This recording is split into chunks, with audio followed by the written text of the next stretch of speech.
All right, it's 7:05. We'll get started for the sake of time in respect of everyone's schedules and hopefully get you home in time for the second half of the Celtics game for anyone that cares. So before digging into this and going over the PowerPoint presentation and Q&A afterwards, how many of you have seen a version of this presentation before? One. All right. So many of you. I also have added a few slides, so there are things maybe you haven't seen yet, so it is worth all of your time coming out here this evening. Also, you'll notice that I'll use MBTA communities and 3A interchangeably because, in essence, it's the same thing. MBTA communities is the name of the law or the piece of legislation. 3A refers to Massachusetts General Law 40A, Section 3A, which is the state's sort of zoning code, zoning enabling act. So if you hear MBTA communities and then right afterwards I say 3A, I'm not talking about different things, I'm talking about the same thing. Just so that we're all sort of understanding and speaking the same language. So just a review of the agenda. Start off with an overview of MBTA communities and 3A zoning requirements. So what are the requirements under the state's requirements? Reviewing the East Bridgewater's 3A zoning district. What is the town proposing for their zoning overlay? Do a little looking at East Bridgewater specifically within sort of the 3A zoning context. And then a majority of time will be spent on questions and answers, sort of a Q&A. My PowerPoint generally should take about 15 to 20 minutes, should not take any longer than 20 minutes, and the rest of the time is dedicated and focused on answering any questions that you all have about the zoning. But real quick, my name is Jason DeRozier. I am the Senior Planner for Housing and Public Engagement at Old Colony Planning Council. OCPC is a public agency tasked with supporting 17 municipalities within the Old Colony region, plus an additional 6 area agency on aging communities. We assist with housing planning, economic development planning, transportation planning, comprehensive planning, so master plans, environmental and sustainability planning, GIS mapping, and much more. OCPC, and this is an important context to note, OCPC did not write the law or the regulations. We're just helping the MBTA communities in our region, in this case East Bridgewater, find ways they can reach compliance and provide technical assistance and sort of informational support to community members so they can be informed voters when they vote at town meeting about MBTA community context and data. So this is just a map showing the OCPC region. The ones in orange are our 17 municipalities. The 6 in green are the area agency on aging service area communities. So these are the 177 cities and towns that are required to comply with MBTA communities. The blue, you'll see sort of directly within the greater Boston area. Surrounding Boston is rapid transit. That's because they are serviced by rapid transit, red line, orange line, green line, so on and so forth. The darker green is commuter rail, and I do apologize. You all have black and white versions of the presentation, I was told. So you don't have the colors here. However, if anyone's interested and needs the PowerPoint, I can always share it as well. There's nothing embargoed or proprietary information in here. The green, dark green, is commuter rail communities. Those are the ones that are serviced by the commuter rail. The darker yellow are adjacent communities, which East Bridgewater, here? Yes. Oh, my mouse isn't moving on the screen. You can see it right there. Is an adjacent community because East Bridgewater is sort of surrounded by commuter rail communities, the darker green. And then you have adjacent small towns within this region, or the OCPC region, is West Bridgewater and Plimpton. They are also required to comply with MBTA communities, but have very specific and somewhat flexible requirements because they are a small town. So just an update on other municipalities as it relates to MBTA communities. Nearly 120 out of the 177 covered by the law have already rezoned to comply with it, which represents 67% of municipalities. The ones listed here, Abington, Bridgewater, Easton, Pembroke, Plymouth, Stoughton, and Whitman, are just a handful of communities that have complied to date with MBTA communities. Brockton recently submitted their zoning. Plimpton and West Bridgewater are going through their process to comply with MBTA communities. They have their, I think, hearings and public forums coming up in the next couple of weeks. And Duxbury failed last fall, but because of the SJC, the Supreme Judicial Court's decision against Milton, the Commonwealth versus Milton, towns that did not comply with MBTA communities have a second attempt to do it. So that's why many of you are probably asking yourself, haven't we already done this? Didn't we vote it down at special town meeting? Yes, but because of that decision, the state allowed communities to sort of try again, right? To try to seek compliance by changing districts, trying another way. So East Bridgewater and Duxbury are two of the communities that fit that sort of definition. So what are the requirements under MBTA zoning? These are the basic requirements for East Bridgewater under the guidelines. First, multifamily as of right at 15 units per acre. The district must be of a reasonable size for East Bridgewater. The minimum land area within the zoning district must be approximately 50 acres. There can be no age restrictions or limits on unit sizes, number or sizes of bedrooms, or number of occupants. This one in red is in red because it's not a requirement for East Bridgewater because you do not have a commuter rail station. So that one does not. You don't need to have your district within a certain mile of the public transportation because you don't have it. So just some definitions. So what is multifamily housing? Defined by Mass General Law, Chapter 40A, Section 1A. Multifamily housing means a building with 3 or more residential dwelling units or 2 or more buildings on the same lot with more than 1 residential dwelling unit in each building. So that's generally how multifamily housing is defined under MBTA communities. What does as of right mean? As of right means that East Bridgewater cannot require a special permit process to review proposed housing created through the zoning bylaw. But what is allowed, or what the proposed bylaw would allow, multifamily housing as of right, any development within the district must meet all other codes and bylaws. As of right site plan review is required for all projects in the MBTA overlay district. In applicable developments, 10% of units must be affordable for households up to 80% of area median income, which means approximately $105,000 for a household of 4. So $105,000 for a household of 4 is 80% of area median income. Just to put it in the context of who is served by that housing. If housing is allowed as of right, what can the town require? The planning board may still require a site plan approval process. Construction would still require a building permit. Any permitting through the Board of Health or Conservation Commission, submission of plans and inspections. And individual property owners will have an option to decide if they want to redevelop their property under the new zoning. No property owner is required to change their property or develop new housing just because they have housing that sits within the MBTA community zoning district. So what is East Bridgewater's unit capacity requirements? Before going into the capacity requirements, one thing to know is one common misconception about MBTA communities and the unit capacity is this is not a housing production target, only a zoning exercise. The town does not have to produce units. It just has to zone to allow housing production.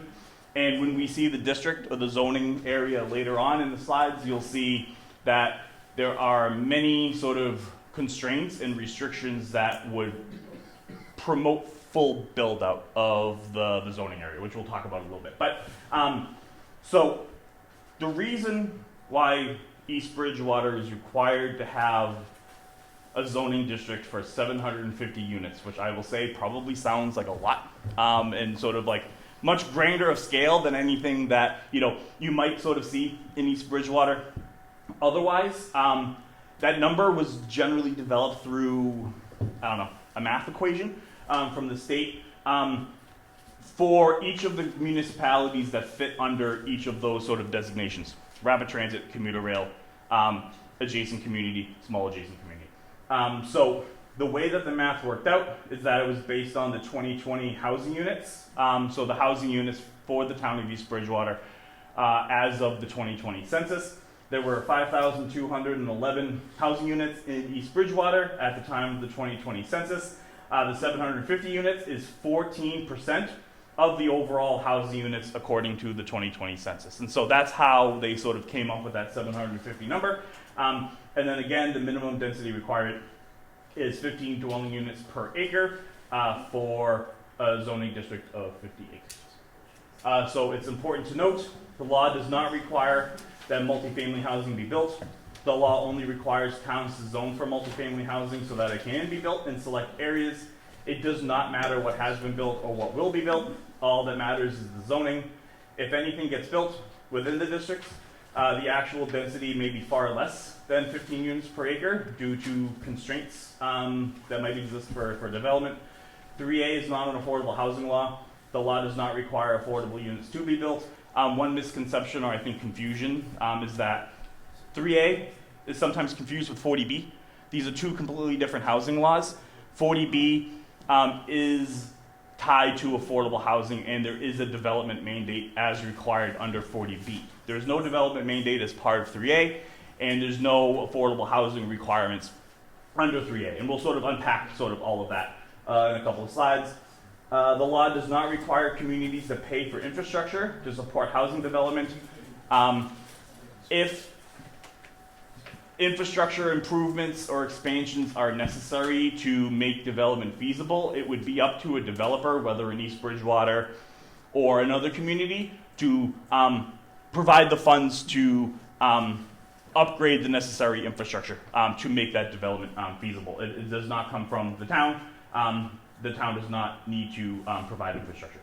And then lastly, the law does not override the Massachusetts Wetlands Protection Act or Title V as it relates to septic. So what does 15 units per acre look like? We're going to take a little tour through East Bridgewater to see where you already have units that either meet the 15 units per acre requirement or exceed it in many cases. 15 units per acre can be an abstract concept for many people if you're not sort of familiar with zoning and the way that zoning exists through sort of time and space, I guess. So essentially how you develop the math for 15 units per acre, you take the number of units, you divide it by the total acreage of the site, which then gives you the gross density or the units per acre on that site. What is density? How can I best understand it? There are two types of density in the context of zoning. First, gross density refers to housing units over a particular area, including surrounding public rights of way, such as sidewalks and streets. Gross density includes public rights of way, sidewalks and streets. Net density, however, refers to housing units over a single parcel. Net density is always higher than gross density because net density only counts the parcel itself. MBTA communities is focused on gross density. At the parcel level, the look of 15 units per acre will vary based on the parcel size. It could mean a 3-unit townhouse on a 10,000 square foot lot, approximately a quarter of an acre parcel, or a 45-unit building on a 3-acre parcel. This density doesn't mean high rises will be built. In many places, this density can be achieved by allowing for a maximum height of only 2 to 3 stories. As you'll see towards the end of the slideshow, East Bridgewater's sort of zoning for MBTA communities, or to comply with MBTA communities, in most cases is between 2.5 to 3.5 stories. Nothing exceeds 3.5 stories. The following visualization shows 15 units per acre at different scales. So each of these blocks, all 3 of them, are 15 units per acres within different contexts. So the far right-hand photo is a large parcel with a rather large building existing on it. Because it's a larger parcel, it can support a larger building and is considered the same gross density as the one immediate to its left, which are 3 townhomes on a smaller parcel. Each one of these is 15 units per acre. To sort of put it in a different context, all of these buildings also represent 15 units per acre. So the single-story building to the top left, the one in the frontage here, and the ones in sort of the back right, these are all 15 units per acre. Again, showing the different contexts, different scales that buildings can exist, again, for that 15 units per acre. So exploring residential density in East Bridgewater. East Bridgewater has many homes and buildings that exist either at 15 units per acre currently or well exceed the 15 units per acre threshold. And these are buildings that I would assume and venture to guess add to the vibrancy and vitality of the community. None of you would, I would assume, look at any of these buildings and say that they are out of place, right? And so that's the goal of this exercise, is just to show how you already have development and housing at this scale already in town. So 88 Riddle Road, which is the Housing Authority development, it's 98 residential units. The parcel acreage for 88 Riddle Road is 7.59 acres. So the parcel density, or the units per acre, is 12.92 units per acre. So 98 units is below the 15 units per acre threshold. However, if you look at 85 North Central Street, which is a two-family, it has 2 residential units. The parcel acreage, or the parcel it sits on, is 0.11 acres. So the units per acre here is 18.36. So this building here in this current context is beyond or far or exceeds the 15 units per acre that MBTA communities will require. Another one is 15 North Bedford Street. It's a mixed-use commercial building with residential. Again, 2 residential units. The parcel acreage on this one is smaller than the one that preceded it at 0.09 acres. So the units per acre for this one is 21.48. Again, exceeds MBTA communities. 693 Bedford Street. It's an apartment with 48 units. Residential units, it has 5 units in this building. Parcel acreage is 0.24. So the units per acre is 21.14. Again, exceeding the MBTA community's requirements. 17 West Union Street. Again, an apartment building with between 4 to 8 units. It has 5. Another parcel at 0.21. So the units per acre is 23.96. Again, exceeding 31 West Union Street. Another building with 4 to 8 units. 5 units, residential units in this particular building. Parcel acreage is 0.14. So this is 35.97 units per acre, which doubles, or is that double what MBTA communities would require with 15 units per acre. And then lastly, 11 West Union Street. Another building between 4 to 8 units. This one has 6. Parcel acreage is 0.08. So the units per acre here is 79.48. So far exceeds the 15 units per acre in this one building with 6 units. That sort of looks like single family home design from the outside, but the envelope of the building sort of holds 6 units on a small parcel, which is why it's 79.48. So where in East Bridgewater are we talking about? So this is the parcels that are included in the recently proposed MBTA Communities Overlay District. Looking at these at the parcel level, there are 11 parcels that are included in the proposed district. 2 of them are owned by the town of East Bridgewater. 3 of them are owned by JSE Holdings, which is the developer who was recently approved for the 40B development in East Bridgewater by the ZBA. So 3 of these sites are already designated for multifamily housing. 1 of them is Hornstra Farms, and then 3 of them are NSTAR Electric Company, and 2 of them are single-family homes through private home ownership,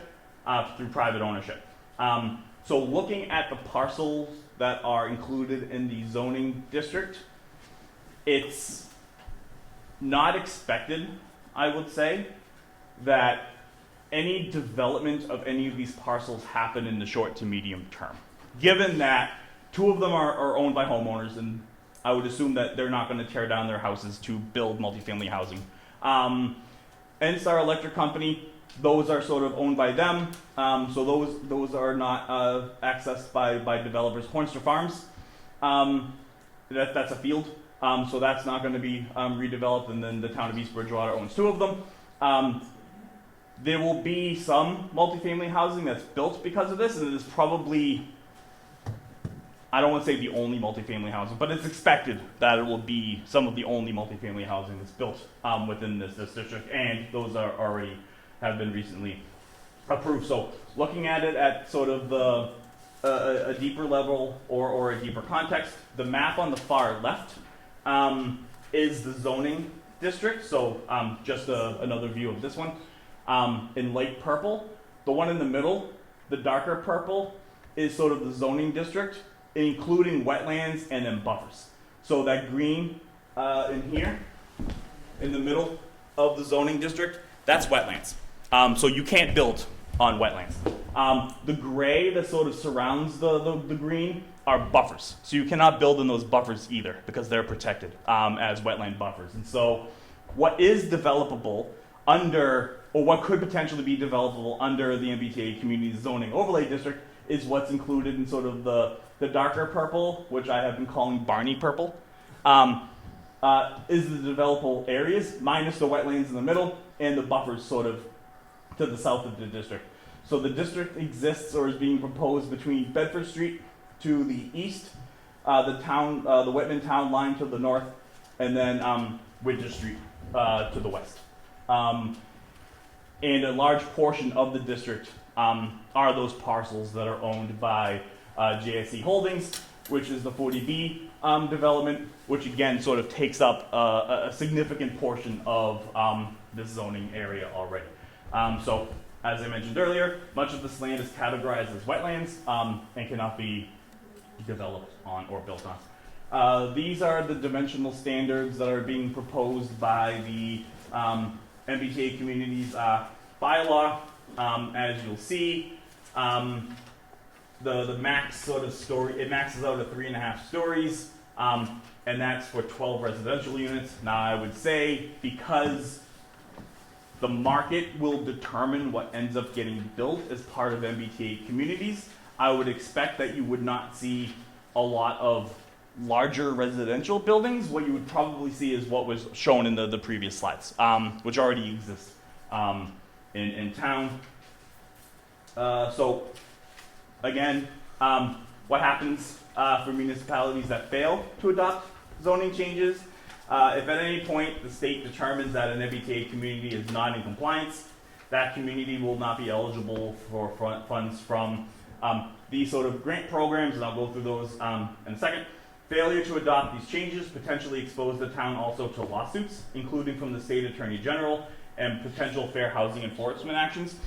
One of the findings that came out, and another finding that came out of the Supreme Judicial Court's ruling in the Commonwealth versus the town of Milton, is that the MBTA communities law was found constitutional. And what that means is that failure to comply with MBTA communities opens up towns, East Bridgewater as well as others.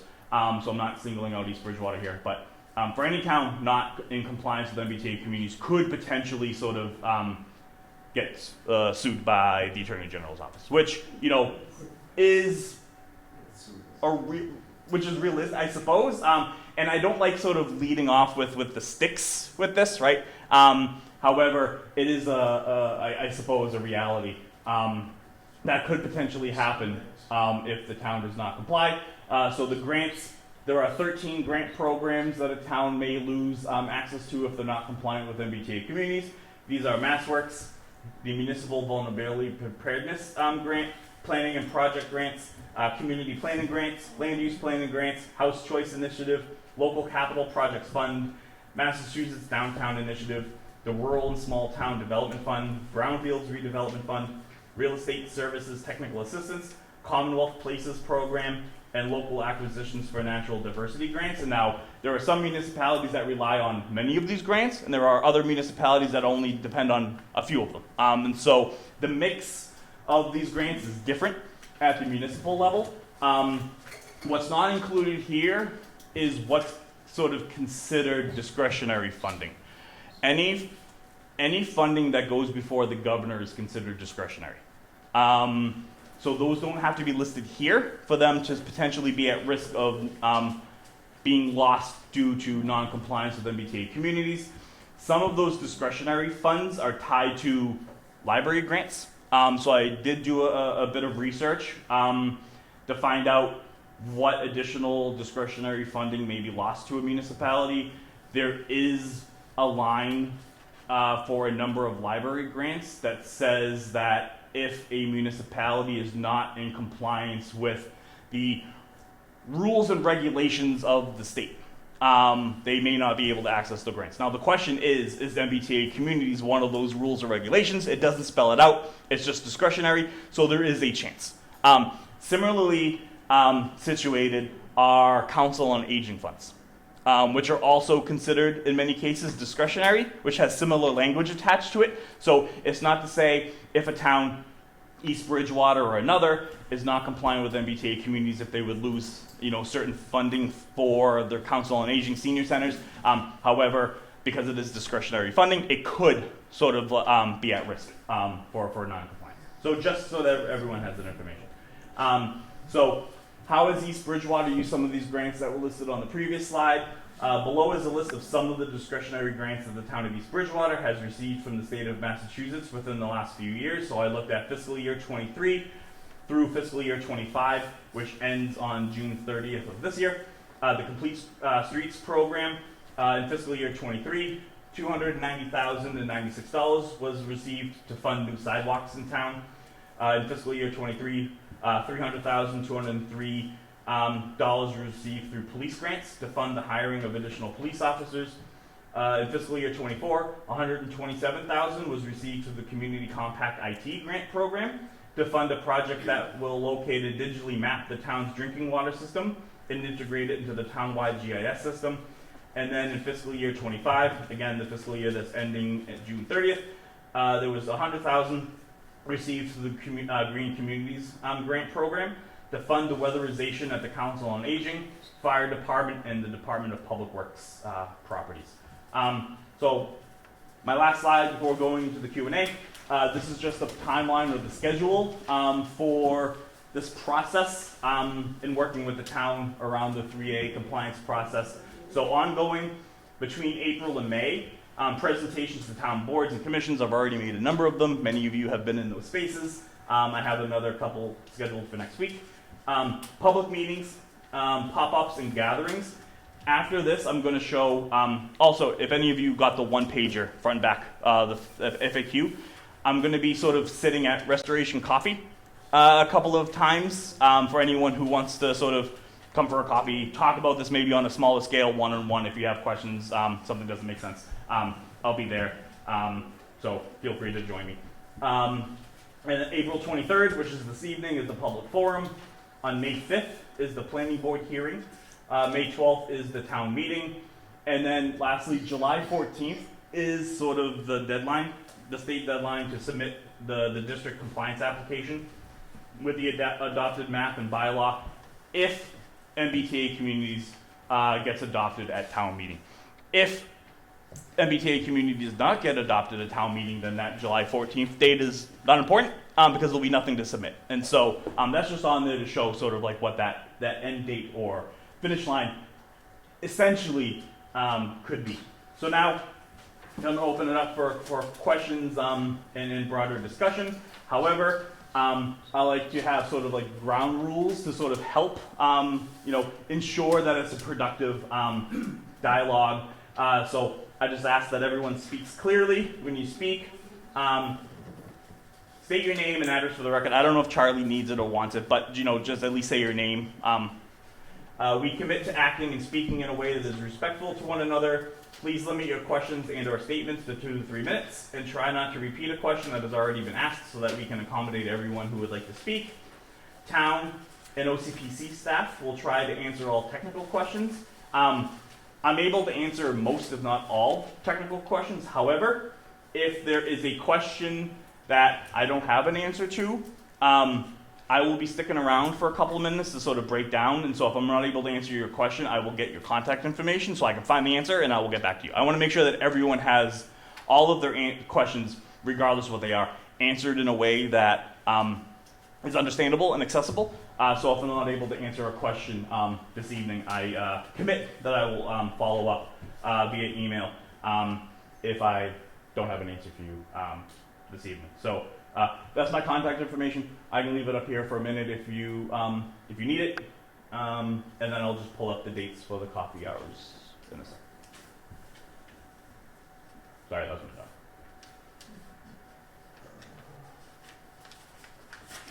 So the coffee hour is April 24th, which is tomorrow, from 12 to 1 p.m. at Restoration Coffee in East Bridgewater in the downtown. April 29th, which is next Tuesday, 10 to 11 a.m. again at Restoration, and then the last one will be Friday, May 2nd, 12 to 1, also at Restoration. So with that, I can take any questions that folks might have. Rich Ferrioli, Summit Drive.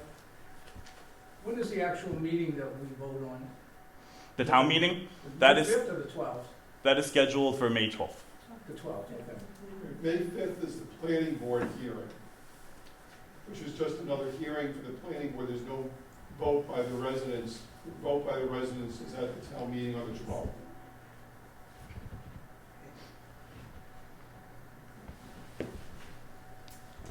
I have a question, I don't know if you want to pull up the slide that proposed bylaw would allow, I believe it's in the beginning of the presentation.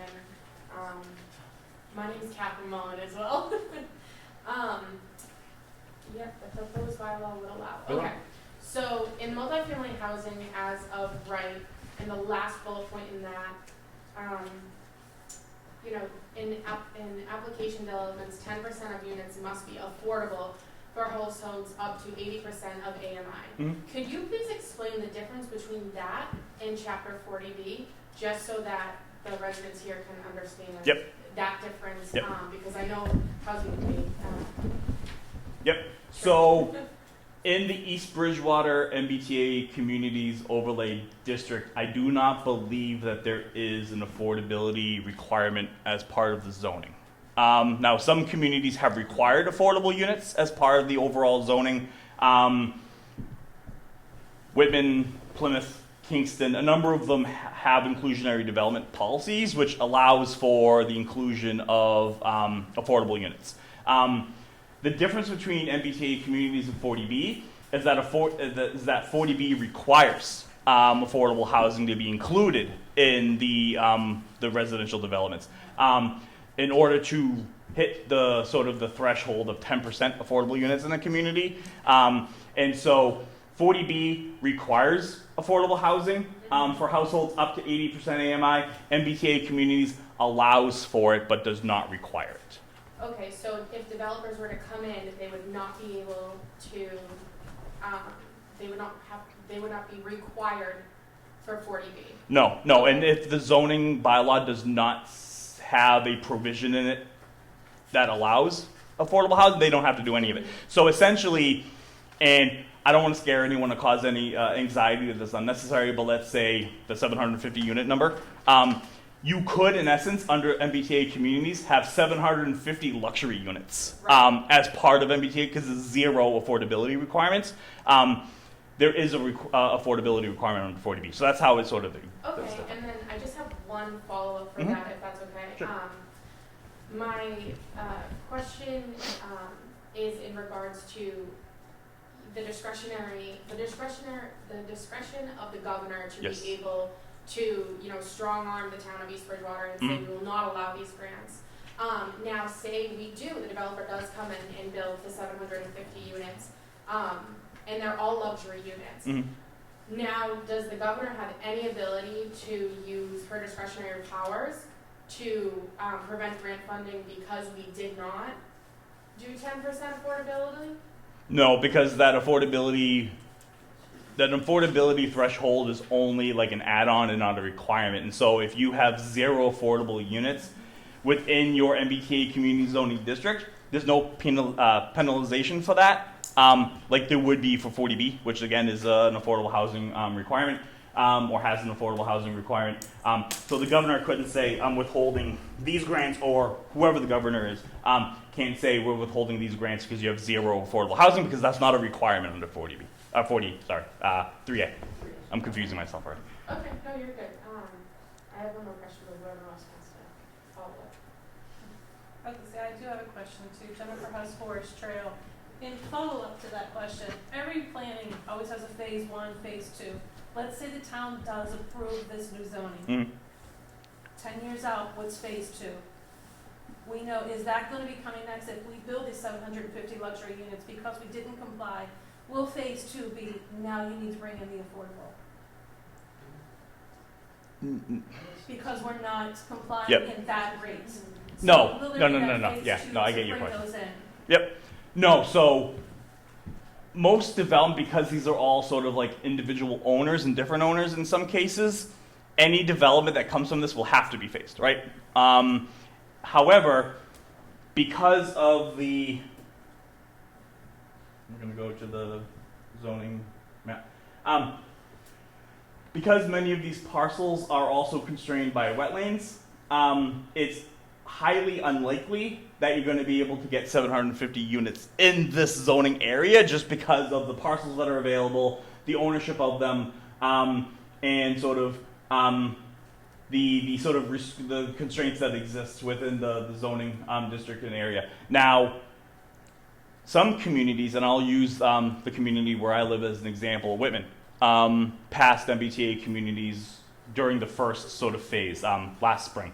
One of the earliest adopters of MBTA communities in sort of this part of the state.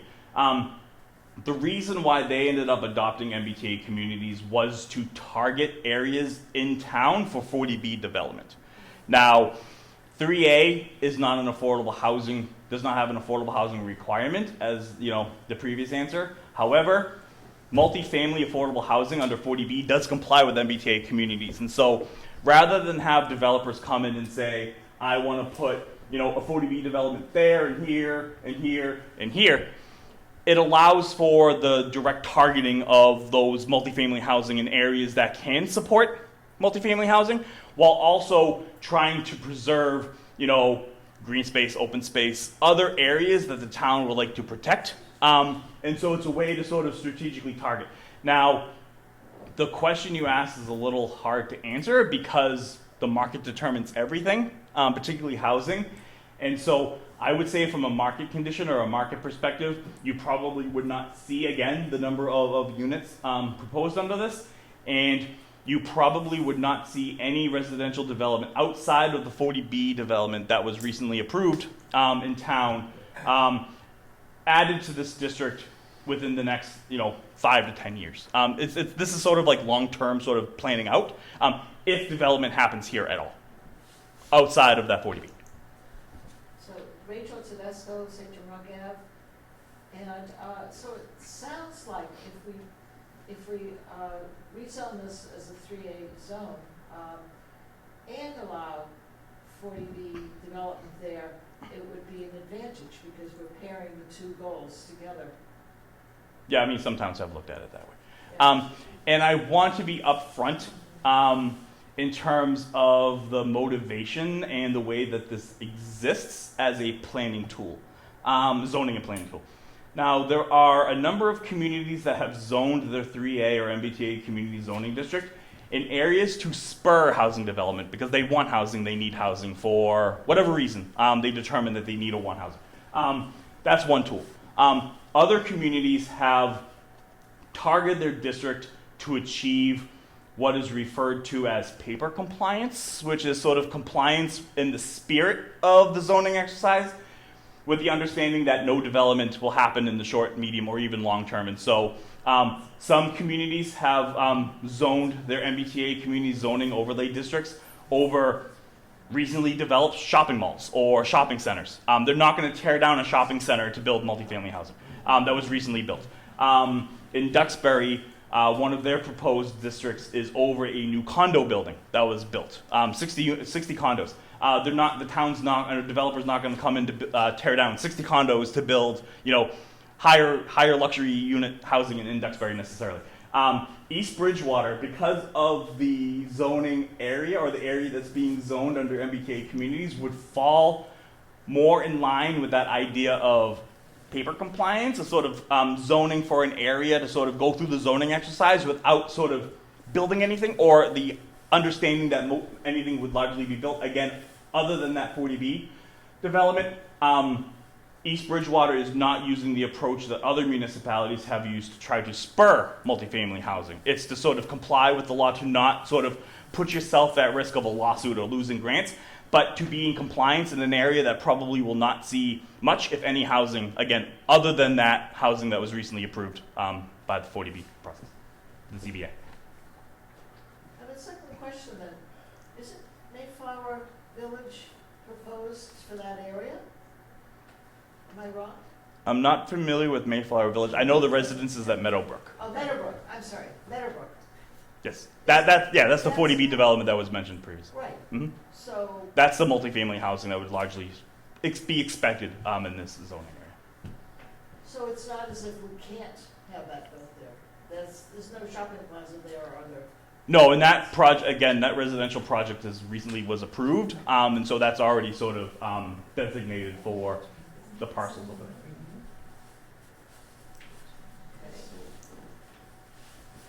Me? Yep, your hand was up. Murphy, West Union Street. You said 750 units, right? At 14%. We've always been told since day one that we had to max out at 10% Yep. to meet the requirements of the state. Yep. Why are we building 4% more than what we have to? So again, that's sort of the confusion, I think, between 40B and MBTA communities. 40B, which again is that sort of affordable multifamily housing, is the 10% threshold. So 40B states that 10% of all housing units in every municipality across the state needs to be affordable to households earning up to 80% of area median income. That's where the 10% threshold comes from. This zoning capacity or minimum unit capacity is separate from that, and so that's where the 14%. And so I'm just going to go to this map here. Each of these community categories have a different percentage of housing that is to be determined to or designated to be multifamily under MBTA communities. So 25% for rapid transit and commuter rail communities, 25% for rapid transit, 20% for commuter rail, between around 15 to 20% depending on the community for adjacent communities, and 10% for adjacent small towns. So that's where the 14% for East Bridgewater comes into. It's a different math equation or a different percentage for MBTA communities than it is for 40B. The 40B is the 10%. Can I meet the mathematician? Sure, I don't know who came up with it, but you know, I'll try to figure that out. Or at least ask for him to show his work and share it to me so I can give it to you people. Any other questions? I know there was a follow-up in the back. Is it possible to rezone wetland, Jack Allen, it's not dry, to rezone wetland areas to be designated for this housing? Nope. So two things on that. So these are protected under the Massachusetts Wetlands Protection Act. You can't sort of rezone wetlands for housing or industrial development or commercial development. Also, it would be super expensive to build on wetlands and floodplains. It would largely make development unfeasible if you had to sort of like reinforce basements so that flooding and water didn't seep into foundations and whatnot. And so largely, and I am sort of super confident in saying this, is that the wetlands that are here are protected in perpetuity under the Wetland Protection Act, and you're not going to expect sort of like a massive or a fairly dense residential development or any development happening on any of those green areas or the areas in gray, because those are permanently protected by the state.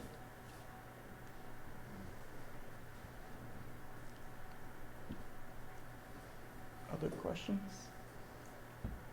What about rezoning railroad right-of-ways or something like that? So because MBTA communities needs to go before town meeting, the current MBTA communities district will not be expanded beyond this. So this is where the town is proposing.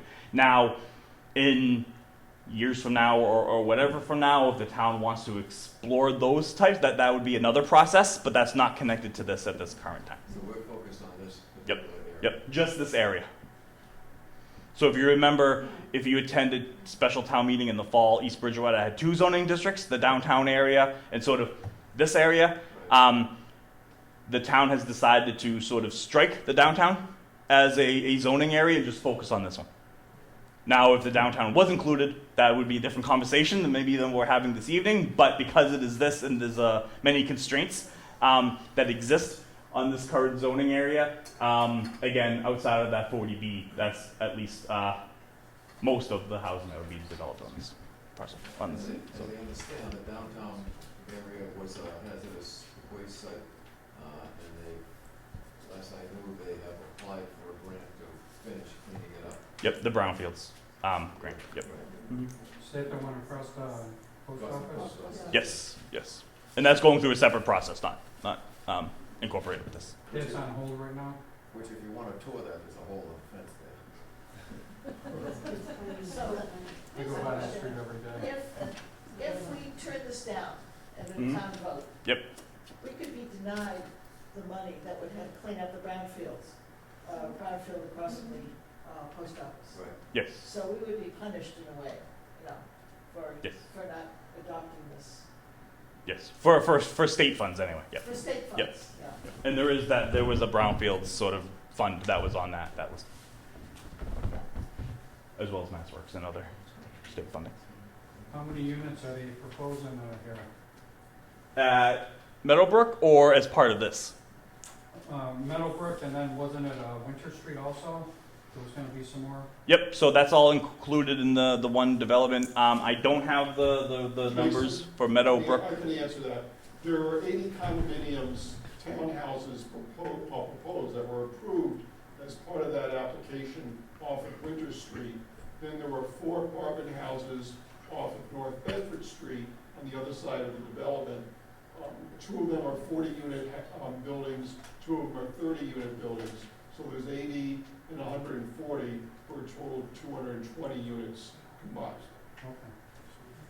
Yeah, and so 220 units will take up a significant portion of this zoning area, which, you know, in essence is I don't know what's what I'm looking for. I don't want to say a plus, but maybe a benefit or a value of sort of proposing this area, because you're sort of legalizing from a zoning perspective housing that's been approved already through 40B for this site without having to sort of like, you know, take on much more than that in this particular zoning area. So it's been approved already. Mm-hmm.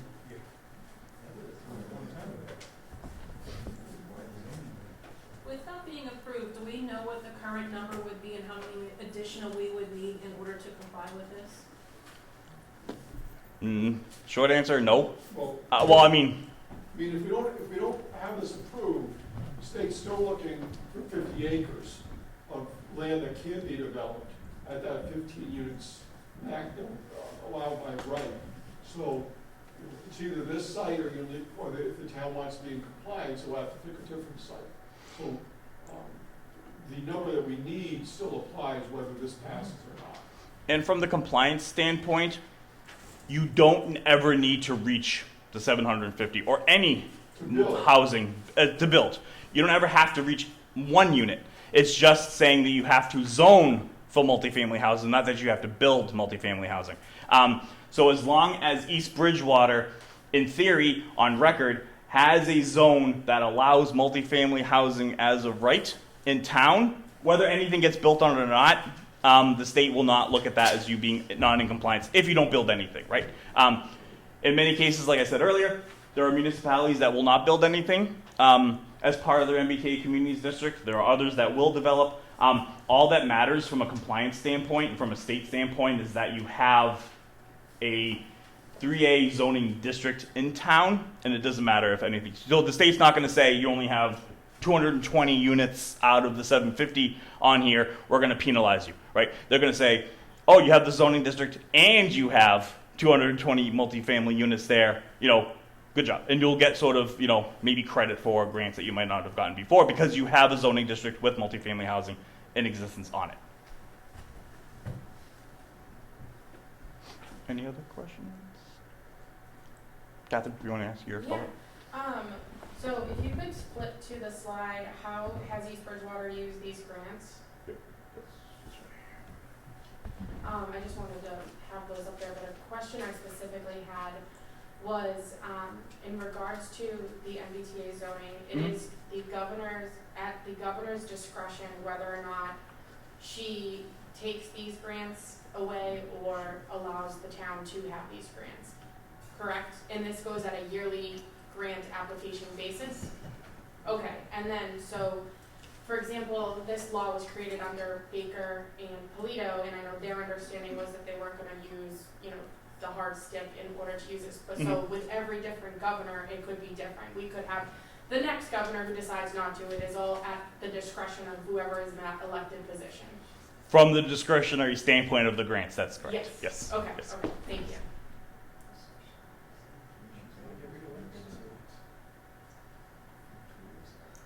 Any other questions? I've been reading a lot about this, about other towns, and what's happened to the town by increasing the densification of the population. And if all those grants were lost, the money that the town is gonna have to pay for more police, fire, schools, road repairs, crime, air pollution, noise pollution, more cars, all those things. I mean, that's a big, have people thought about that? You mean Because like the trade-offs? Yeah, and that's a conversation I think that's that's needed to be had and sort of needs to continue. The only sort of caveat or maybe the asterisk maybe that I would put into that sort of conversation is that, again, the additional impacts to a town are more significant in communities or municipalities that are seeing sort of like additional development coming from MBTA communities. And maybe larger scale that they're not prepared for or haven't been sort of prepared for in the short term. Again, sort of using MBTA communities to spur development. In East Bridgewater's case, again, outside of the 40B developments, and sort of, the town has already sort of considered, in essence, because it was approved, the potential impact of those sort of like 220 units on the community, on the town. Outside of that, again, would not expect, developers necessarily to, knock down the door for East Bridgewater to build on a number of those other lots. Again, because of the current constraints, the ownership of them, and a number of other sort of caveats or nuances that exist on those particular sites. With that said,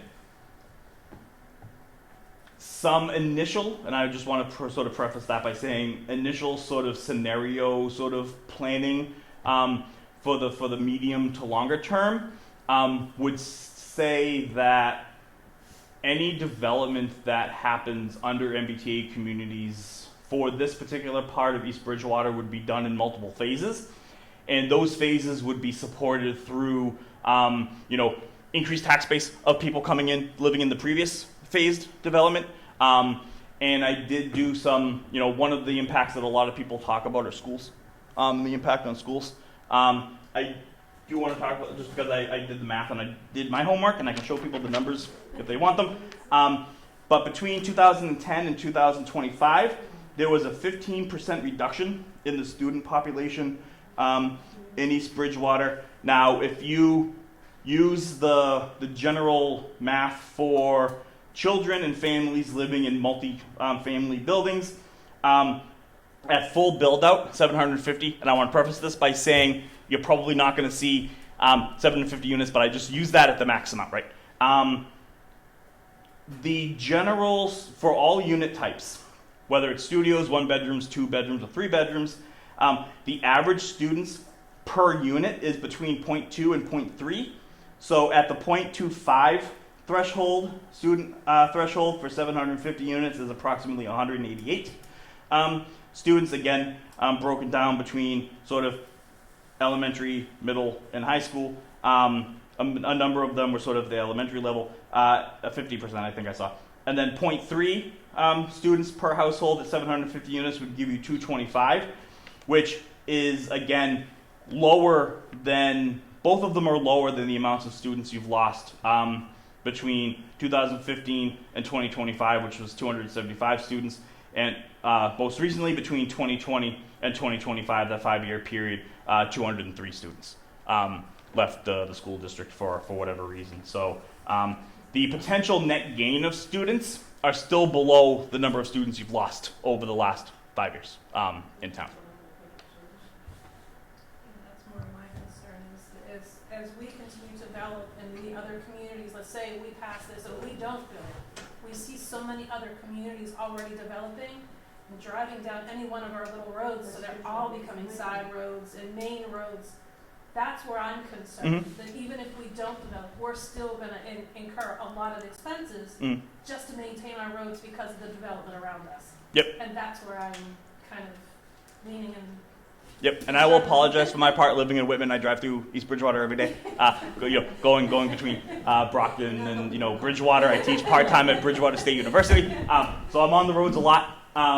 So I try to do my part while I'm in town. But with that said, there's going to be a number of impacts again that are sort of generated or realized through the 40B units that are coming, right? Those are real units. Those are being built. They were approved. Now, when they're built, will largely be determined by the market and when it's affordable and feasible to build them. So you're probably still looking at a number of years before construction maybe starts on those. I would venture to guess that any additional housing that's built in this sort of zoning area again, would not be in the foreseeable future. And so the scenario planning or the impact planning for the town of East Bridgewater should and needs to be largely around the 40B units, because that is the real sort of quote unquote real units that will come out of this.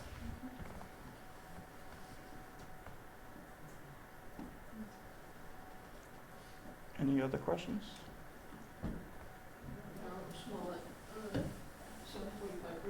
So you basically went over the fact that there might be there's not going to be any strain on the public school system, but you didn't really give us any statistics on public services. What would change with that? Yeah, I didn't. The only reason I did sort of the pre-work on schools, because that's always a question that comes up. So I try to have that information available for any town or municipality that sort of is exploring the potential impact. Other sort of constraints or impacts on town services are really hard to sort of, what's the word I'm looking for? Well, police and fire, I mean, there has to be some. No, exactly. But it's hard to sort of say because all of the development is technically theoretical. You may get 0 units out of it, you may get 50, you may get 10, and so it doesn't make a lot of sense, and it's really hard to sort of come up with all the different scenarios that could exist. The school was a little bit easier to do. Yeah, but we're going back 20, 40 years.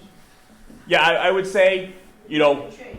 I would say, because of the 40, again, not to necessarily repeat myself, but the 40B development will have sort of impact and maybe the need for additional police officers, fire, people working in the fire department, additional trucks or service, whatever, trash services, all of those services. So looking at those units, I would say that that's probably the scenario to be planned for, and I would expect that has already been thought about in terms of like how many new firefighters, how many new police officers you need, the trash, that should already be done or in process of being done. Now, if you don't pass it, and I'm just saying this from sort of a broader context and not like waving my finger or anything, but if the town decides not to pass or not to adopt MBTA communities, that's not to say another 40B developer couldn't come in here and say, I want to develop next to the 40B development, right? Because 40B developers are allowed to sort of override sort of local zoning ordinances. And so by having this zoning district in place, you don't lose out on grant funding that would allow for the hiring of additional police officers, fire grants, police grants, fire grants. So it would put yourself in a better position to be able to hire those service workers, the people providing those services, than if you don't pass MBTA communities as part of MBTA communities under the threshold or the context of MBTA communities, go through it with the piecemeal 40B development, and then sort of like have to provide the firefighters, but don't have the state grants that you can go after to hire those firefighters.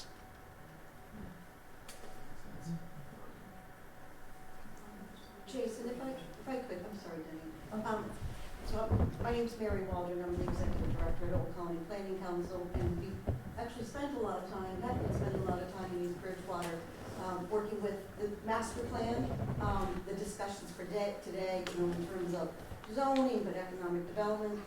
We've also been working with the town about its economic development and working with businesses and what sort of things we need to do, and supporting marketing, working with East Bridgewater Business Association. And I guess my question may be for you, Jason, to help this group, because it seems we're talking about, what has been the impact in other, or the discussions in other communities, those that have passed, about that very issue about the impact of the services. Sometimes it's, I remember Dottie Fuginetti, who's a select board member in in Easton rather, and she's been working with housing, and there's been a lot of, housing being seen as a four-letter word. How can, what sort of research that you kind of touched upon it, but we're talking about roads and, the higher traffic volume, and I know our organization also deals with funding through federal funds and working on intersections. And again, we spent a lot of time in East Bridgewater on those issues. Help the group and the discussions about that piece. I think they understood about the 40B. I think they understood the potential of another 40B coming in. But what has been the research, whether it's local within our region or outside of our region, about that other impact, the services impact.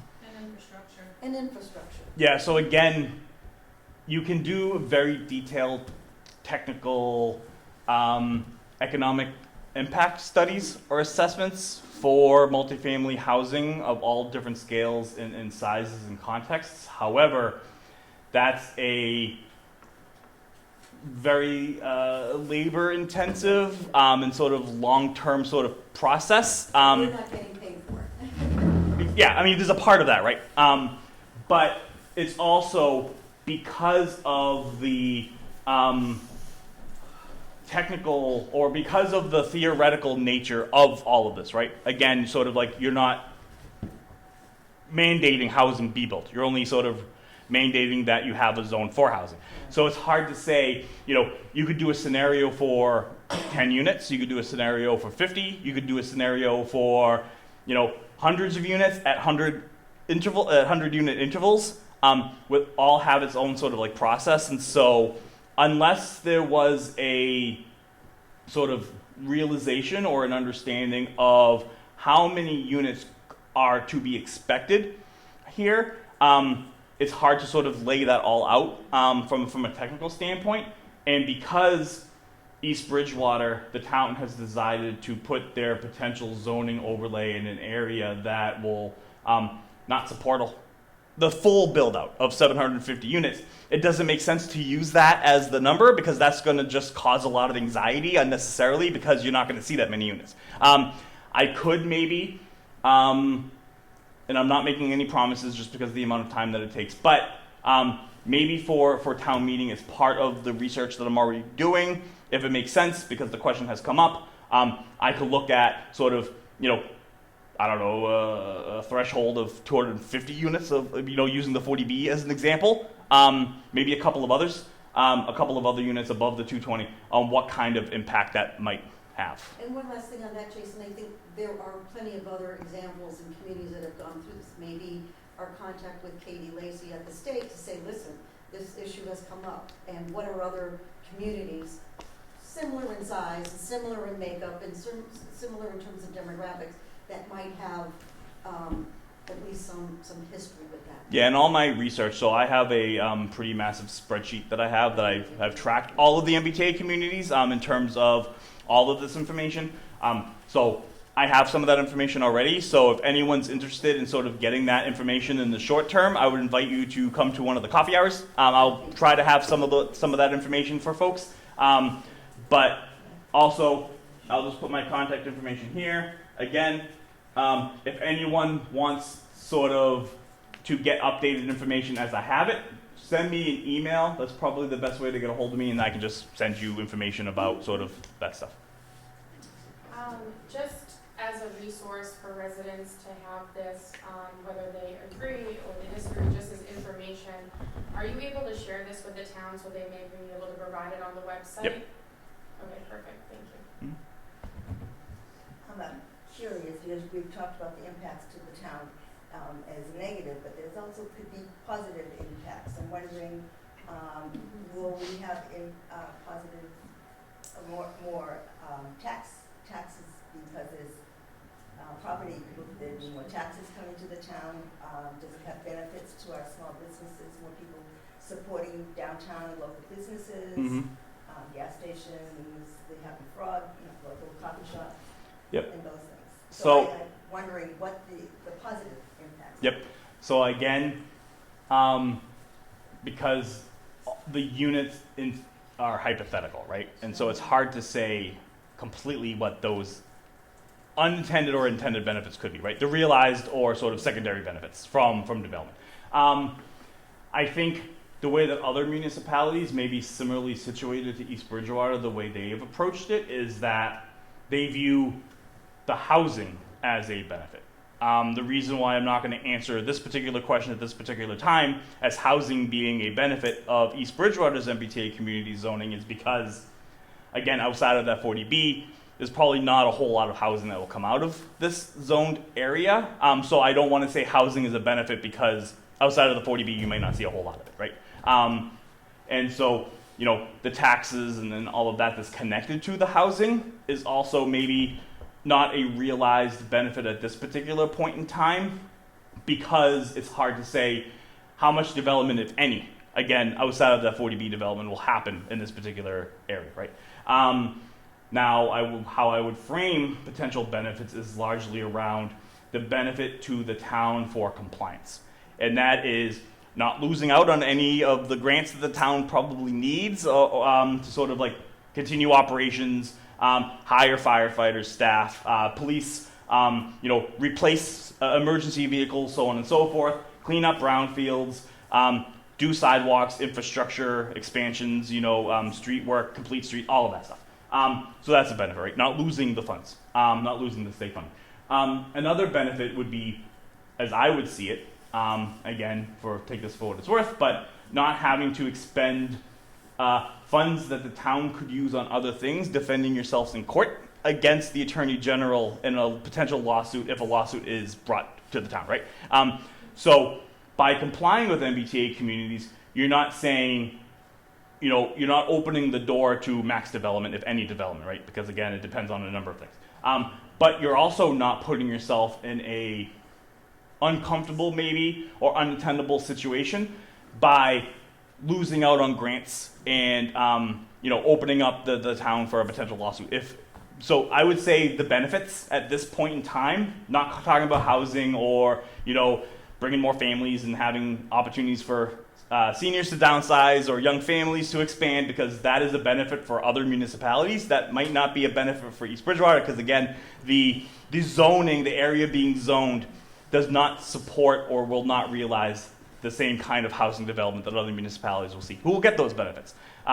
So the benefit is largely remaining sort of in compliance with the law by having a zoning district, having the 40B developments in that zoning district to get credit for those units, those multifamily units that are already approved, and not lose out on grants that the town needs and open yourself to a potential lawsuit.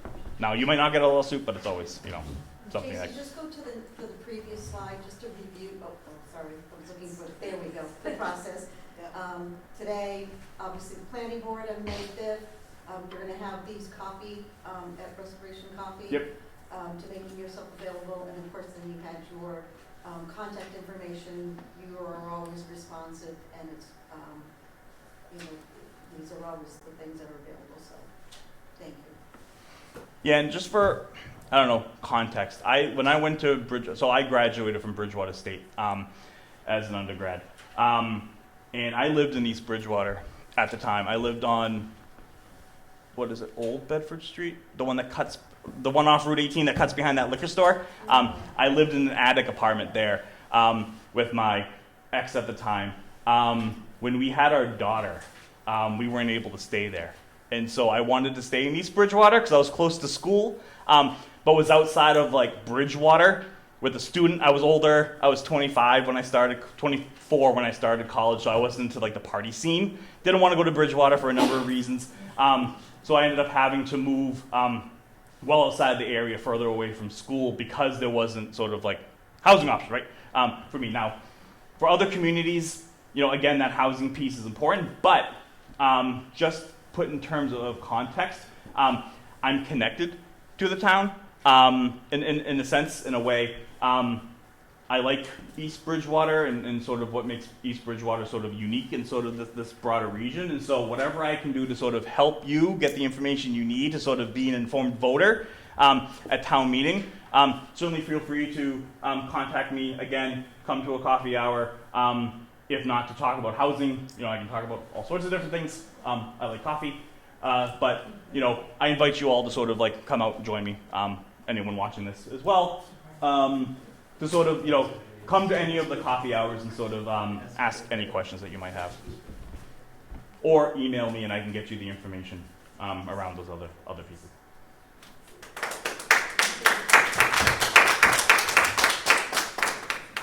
And I will make sure to share this with the town folks so it can be posted wherever it needs to be posted. And there's going to also be information that is hopefully posted on the town website, in addition to expanded one pages and other resources in the short term.